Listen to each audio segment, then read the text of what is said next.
کراچی کو ماحولیاتی آلودگی سے پاک کرنے اور صاف ستھرے ماحول کی فراہمی کو یقینی بنانے کے لیے بلدیہ شرکی نے اپنا کردار ادا کرنے کے لیے سندھ فارسٹ ڈپارٹمنٹ سے ایک MOU دستخط کر دیے ہیں، جس کے تحت ضلع شرکی کی حدود میں اربن فارسٹ کے قیام سمیت شجرکاری کے لیے جگہیں فراہم کی جائیں گی۔ ان جگہوں پر Sindh forest department urban forest قائم کرنے کے ساتھ بڑے پیمانے پر شجرکاری کروانے کا پابند ہوگا۔ محکمہ پارکس بلدیہ شرکی اس سلسلے میں اپنا ممکن تعاون یقینی بنائے گا۔ اس سلسلے میں ایڈمنسٹریٹر بلدیہ شرکی رحمت اللہ شیخ، سپرنٹینڈنٹ انجینئر سلمان میمن اور ڈائریکٹر پارکس جمشید زون ظفر اقبال کی موجودگی میں سینئر ڈائریکٹر پارکس توقیر عباس نے سندھ فارسٹ ڈپارٹمنٹ کے افسر کے ہمراہ ایک میمورنڈم آف انڈرسٹینڈنگ MOU پر دستخط کیے۔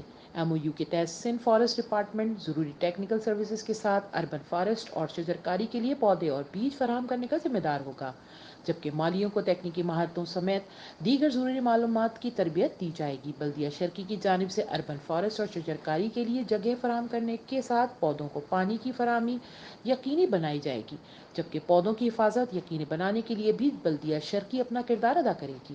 ایڈمنسٹریٹر بلدیہ شرکی رحمت اللہ شیخ نے اس موقع پر کہا کہ اربن فارسٹ کا قیام وقت کی ضرورت ہے۔ کراچی کے ہر ضلع میں ہریالی کا فروغ ناگزیر ہو چکا ہے۔ ہریالی کے فروغ کے لیے سندھ حکومت کے شانہ بشانہ کام کریں گے۔ کراچی کا موسم اور ماحول ماحولیاتی بدسلوکی کا شکار ہے، جسے دور کرنے اور شہریوں کو ماحولیاتی بد اثرات سے بچانے کے لیے کام کرنے پڑیں گے۔ انہوں نے محکمہ پارکس بلدیہ شرکی کو ہدایت کی کہ وہ سندھ فارسٹ ڈپارٹمنٹ کو اس سلسلے میں MOU کے تحت تعاون فراہم کرے۔ HQ news, Karachi.